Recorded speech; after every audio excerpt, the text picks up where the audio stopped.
There's a line item on your bank statement that costs less than 2 lattes a month. It writes your emails. It codes your projects. It answers questions your doctor takes 3 weeks to book. What you pay for that service and what it actually costs to deliver it are two numbers so far apart they belong in different universes. This is not a story about artificial intelligence. It's a story about the oldest trick in capitalism. Give it away cheap. Get them hooked. Then send the bill. Let's start with a number almost nobody in this industry wants to say out loud. When a developer uses an AI coding assistant on a serious project, we're talking real work, production code, debugging loops, refactoring they run through somewhere.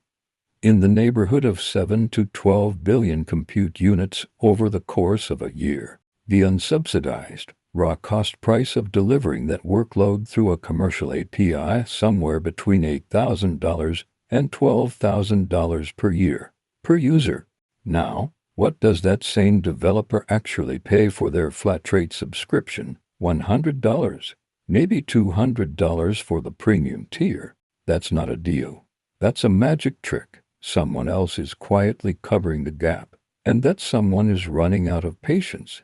According to internal financial projections that have since leaked to financial press, one of the biggest AI labs in the world is on track to spend roughly $3 for every $1 it brings in from subscriptions and API fees combined. The gap is being filled by institutional investors who were told this was a growth strategy. It was. For them, for you, it was bait. The year is 2011. Netflix is mailing DVDs and streaming old TV shows for $7.99 a month. Analysts are baffled. The math doesn't work. Content licensing alone costs more than they're charging. Netflix was spending on content. It couldn't afford to produce the subscribers it needed to justify the valuation it needed to raise the capital it needed to spend on more content. Every step in that circle was held up by investor belief that the next step would fix the economics. By 2022, Netflix had accumulated over $14 billion in long-term content obligations. It had borrowed billions to fund shows that cost more to make than they earned.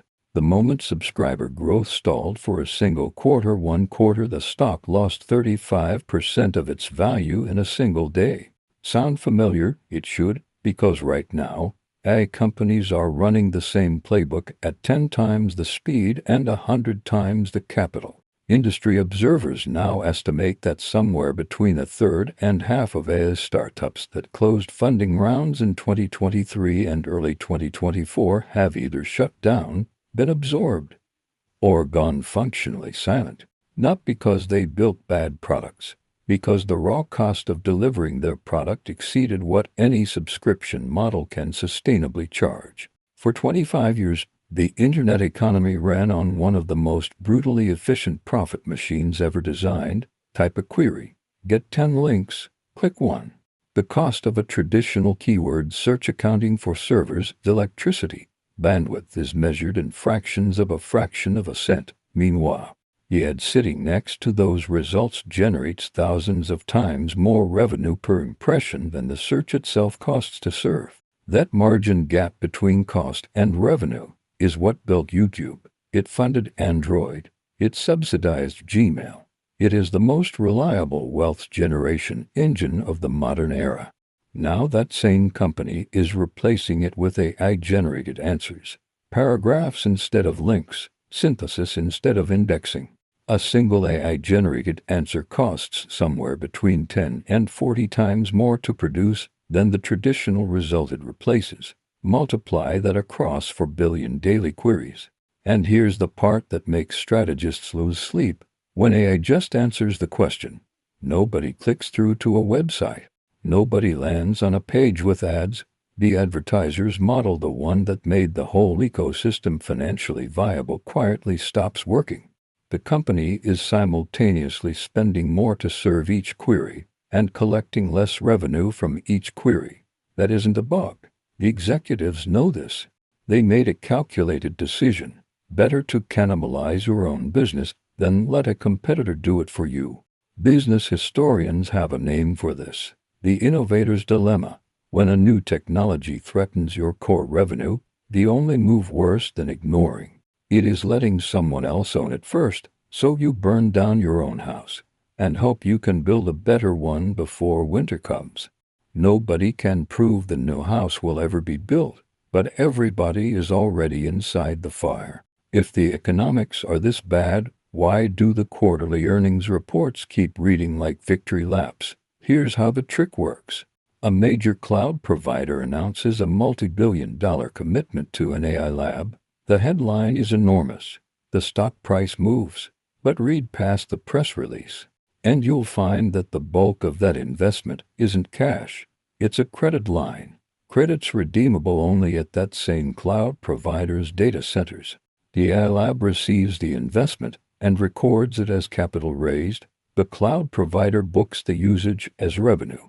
Both companies report growth. The same dollar, dressed up in different clothes at each stop on the circuit, gets counted as revenue 2, 3, sometimes 4 times, at a chip manufacturer, who invests in an AI lab which then uses those funds to buy more chips, and you have a triangle of self-reported growth that would make an accounting professor nervous.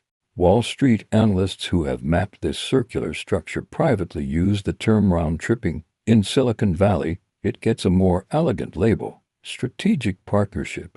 In 2025, the largest technology companies collectively committed to spending somewhere north of $400 billion on AI infrastructure, data centers, power delivery systems, cooling networks. Some companies have signed energy contracts that run to decades into the future. Meanwhile, total consumer spending on AI services worldwide, all subscriptions, all API fees, all enterprise contracts combined, sits at approximately $15 billion. $400 billion going out, $15 billion coming in. The gap is not a rounding error. It is the size of a mid-tier national economy, and it is being financed almost entirely through corporate debt. Here's the part that doesn't get discussed in earnings calls. The hardware at the center of this bet has a short clock. The highest performing AI chips on the market today have an economic lifespan of roughly 18 to 30 months before the next generation makes them obsolete. Unlike previous infrastructure bubbles, the physical wreckage of this one won't be useful. When the dot-com bubble collapsed in 2000, it left behind hundreds of thousands of miles of underground fiber optic cable, worthless to the companies that laid it. But within a decade, startup after startup built YouTube, Spotify, and Netflix on top of that abandoned infrastructure for almost nothing. When this cycle corrects, it will leave behind warehouses of rapidly aging silicon, locked into decade-long power contracts, surrounded by concrete shells in places nobody wants to live. There is no cheap fiber moment coming for AI hardware. The electricity costs will flow to ratepayers regardless. The contracts don't care whether the revenue's materialized. Most people who use AI tools daily have noticed something. The product isn't quite what it used to be, but they can't prove it, and the companies never admit it. What users describe is remarkably consistent across platforms. Response lengths shrink without explanation. Features that were standard get moved to higher pricing tiers. The flagship model quietly gets swapped out for a lighter, cheaper version at the same subscription price. The context window, how much of your project the AI can hold in memory at once, gets reduced or throttled. None of this is announced. When pressed, companies release benchmark results taken under controlled conditions, optimized prompts, clean environments, best-case scenarios. The numbers look fine. The user experience tells a different story. When your unit economics are broken and your investors are asking hard questions, the cheapest lever you can pull is the one that quietly delivers less product per dollar without. Consider the company that raised a series in early 2024 to build a legal document review tool. Polished product, real enterprise clients, a monthly revenue run rate that made investors confident. Their cost of serving each client was the API fees they paid to the foundation model provider underneath them. As their user base grew, Those fees grew faster than revenue. They had built a business where success accelerated losses. By the time they hit their growth targets, they were losing more money per month than their seed round could cover. This is not one company's story. It is the defining business story of 2024 and 2025 for the AI layer. An entire generation of startups discovered simultaneously that they had built their margins on a foundation that was itself operating at a loss. When a foundation model provider releases a feature-native voice, document parsing, code execution, it doesn't just compete with the startups built on top of it. It eliminates their reason to exist overnight. No acquisition, no warning, a product update. A developer paying $100 a year for flat-rate AI access will, if current API pricing continues, eventually face a choice. Pay the real cost, which runs into the thousands, or leave. A small marketing agency that built its entire workflow on affordable AI tools will receive a renewal quote that reads like a different industry entirely. The freelancers and independent operators who drove early adoption, who created the cultural momentum that made AI feel inevitable, will be the first to be priced out.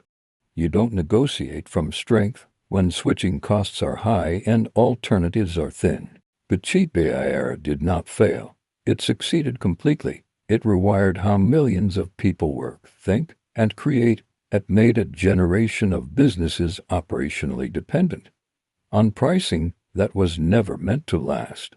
The question was never if the bill would arrive, only when, and whether the people who rebuilt their working lives around cheap intelligence will be the ones left holding it. The most expensive thing you can get addicted to is something someone else is paying for.